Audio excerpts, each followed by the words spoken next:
All right, so get this. ChatGPT just got a huge upgrade. Huge It's going to change how we all find information online, like big time. Big time, yeah. So in this deep dive, Yeah. we're focusing on how ChatGPT can now search the web directly. Like it's pulling in the latest news, stock info, all that stuff. All of it, yeah. And it does it all within a conversation. Right in the chat.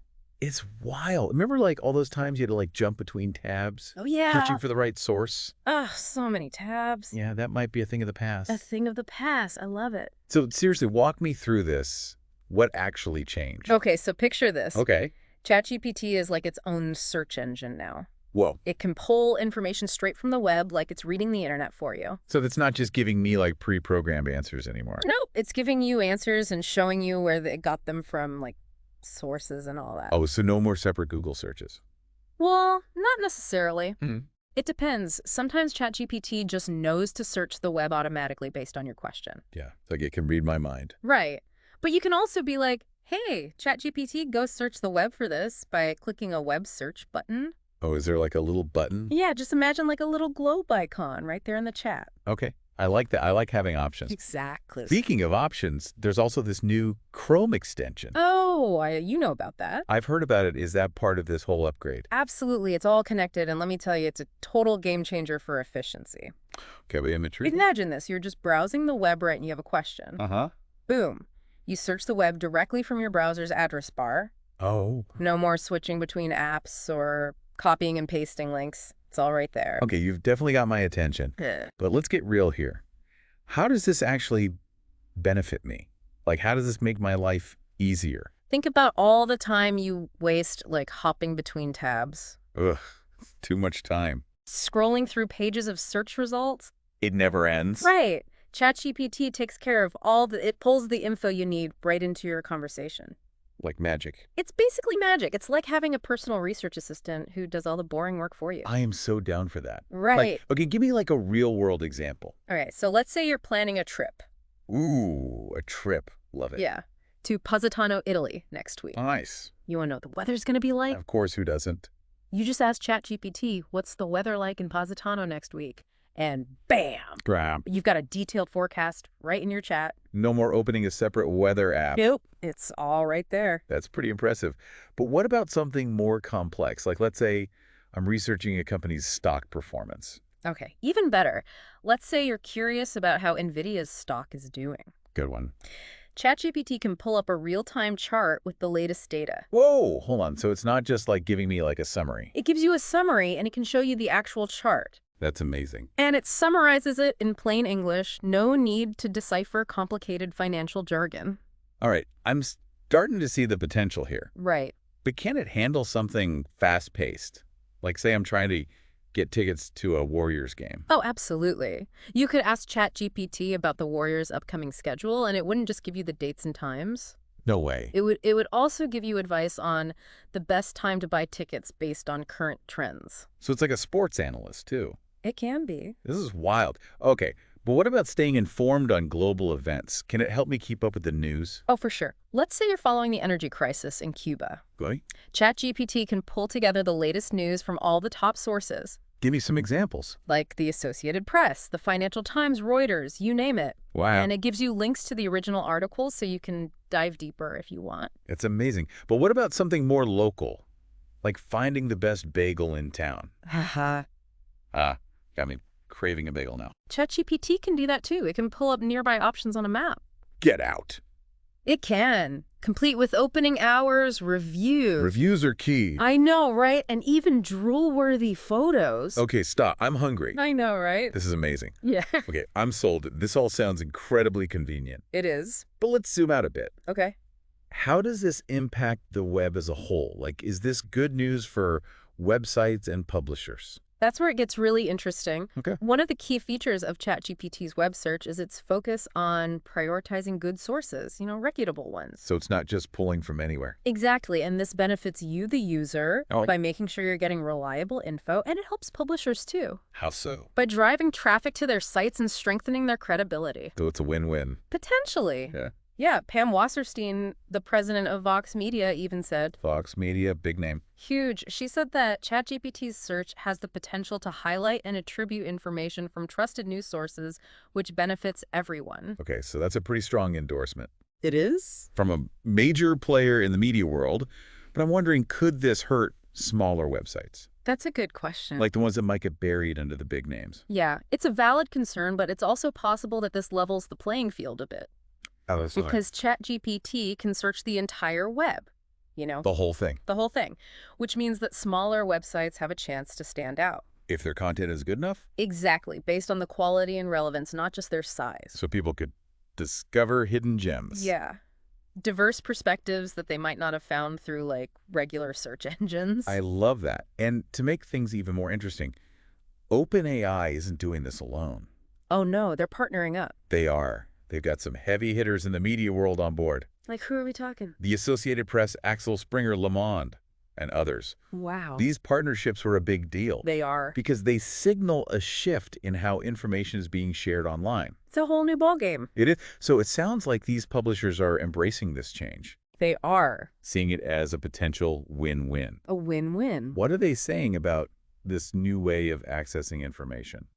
Well, Louis Dreyfus, the CEO of Le Monde, He believes that AI-powered search will be the main way people access information in the future. Wow. He sees this partnership as a way for Le Monde to stay ahead of the curve. It's like they're betting big on this tech. Big time. What about other publishers? Yeah, what are they saying? Well, Matthias Sanchez, the Senior VP of Global Strategic Partnerships at Axel Springer. Okay. He sees this as a huge opportunity to develop new business models. Interesting. Models that ensure journalism stays trustworthy and profitable. That's key. It is especially in this evolving media landscape. Dissolving quickly. So quickly. Right. So yeah, it's not just about finding information faster. Right. It's about shaping the future of how we consume and interact with information online. It's huge. Okay, so we talked about what changed, how it works, and some of the potential benefits. She's covered a lot. But let's take a step back for a second and talk about, the brains behind all of this. What's the tech that makes this search magic happen? At its core. At its core. It's a fine-tuned version of GPT-4. Which is already pretty amazing. It is incredibly advanced, but they've made it even more powerful. Okay, how? By training it with cutting-edge techniques. Like what?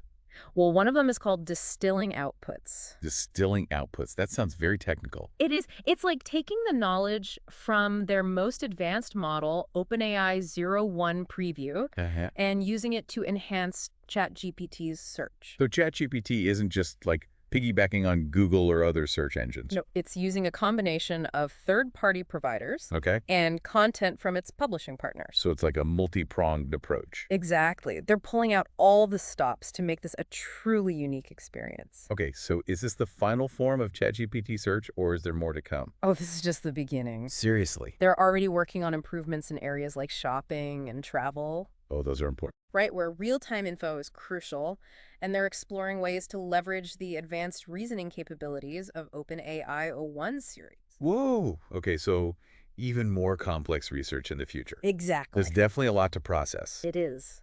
But I'm excited to see what the future holds for this technology. Yeah. But we need to take a step back. Yeah. And consider the potential downsides. Of course, every powerful tool has its limitations. Right, and we need to understand those. Absolutely.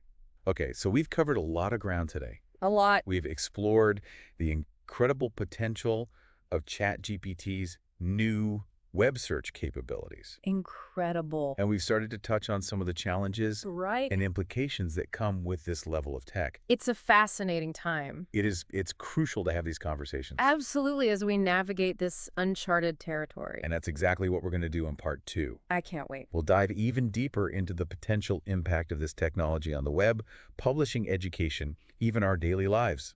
Buckle up. Stay tuned.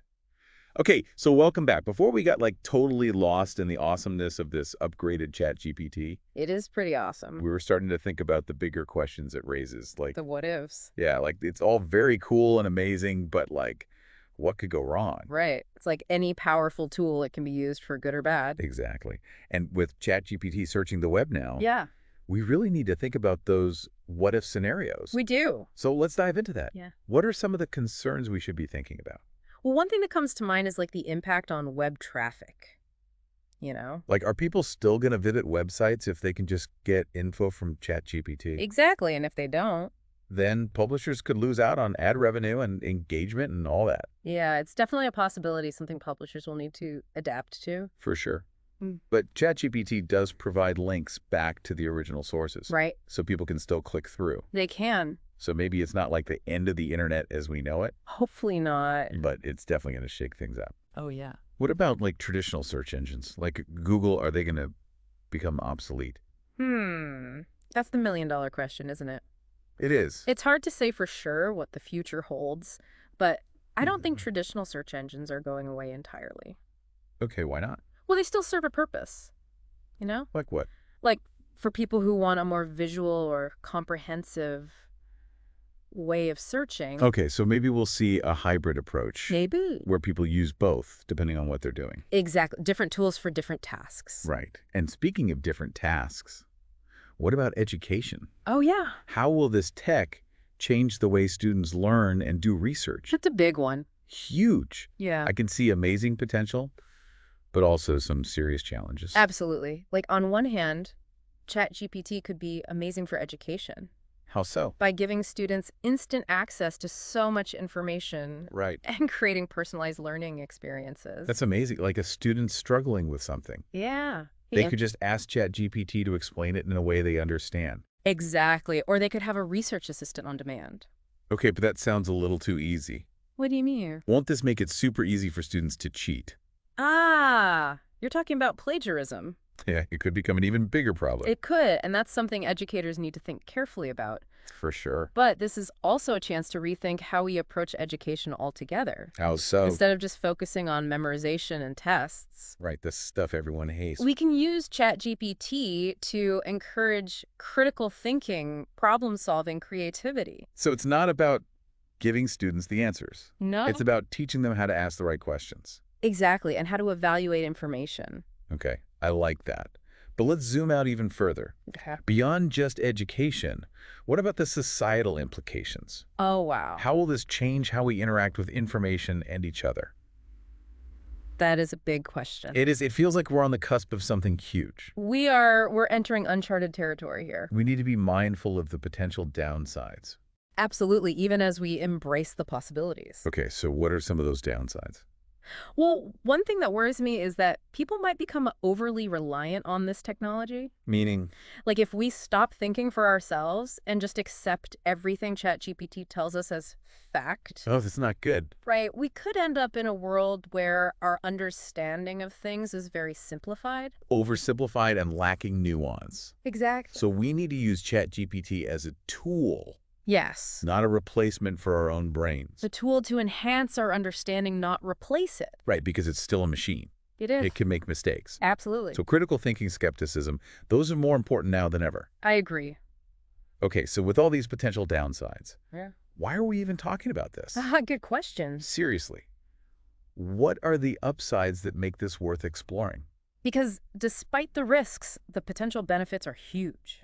Like what? Imagine a world where everyone has access to information that can help them learn and grow. Regardless of their background or where they live. Exactly. It's about democratizing access to knowledge. And making it understandable for everyone. Yes. Imagine someone in a developing country using ChatGPT to learn about healthcare or agriculture. Or just to explore different cultures and ideas. Exactly. The possibilities are endless. It's a powerful thought. It is. This technology could empower people in ways we can't even imagine yet. But we need to make sure it's used responsibly. Absolutely. Ethically and responsibly. Okay, so we've gone from the practical stuff to the philosophical. We have. We've covered how ChatGPT searches the web to the potential impact on everything. On society, on education, on our understanding of the world. It's been quite a deep dive. It has. We've explored the amazing possibilities and acknowledged the serious questions. And we're not done yet. There's more. In part 3, we'll wrap things up by taking a closer look at what all of this means for the future of information. The future of information? Wow. Stay tuned. Welcome back to the final part of our deep dive into ChatGPT and web search. We've talked about the potential, the challenges, and now it's time to look ahead. What does all this mean for the future of information? The million-dollar question, right? It feels like we're on the edge of something totally new. It does, like a turning point. So what trends should we be watching as this technology keeps evolving? Personalization is going to be huge. Think about it. Information tailored to you, like your own personal internet curator. That's where this is headed. That sounds amazing, but also a little creepy. What if we all end up in echo chambers? Right. Only seeing stuff that confirms what we already believe. Exactly. That's a real risk, and we need to be aware of it as this tech gets more powerful.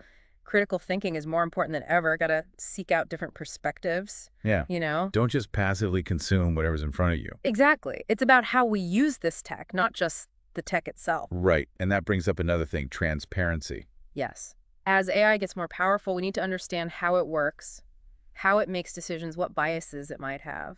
So like trust but verify. Exactly. We can't just blindly trust any technology, especially when it's shaping how we understand the world. That's a good point. Yeah. What about traditional media? Will they survive or will they become obsolete? Honestly, I think it's a bit of both. Some outlets will struggle to keep up, while others will use AI to their advantage. To improve their reporting, reach new audiences, maybe even create new business models? Exactly. It's a wake-up call for the media world. Adapt or get left behind. The future of information is going to be a wild ride. It is, but it's also exciting. We're at the beginning of something huge. So we've talked about personalization, transparency, and the changing media landscape. What else should we be thinking about? One thing that's super interesting is the potential to fight misinformation. Oh, yeah. Fake news is a big problem. It is, imagine AI fact-checking tools that can instantly flag suspicious content. That would be amazing. It would, and people are working on it right now. AI could also personalize education, make learning more engaging and effective for everyone. So it's not just about finding information. It's about accuracy access, making it work for each person. That's the real power of AI.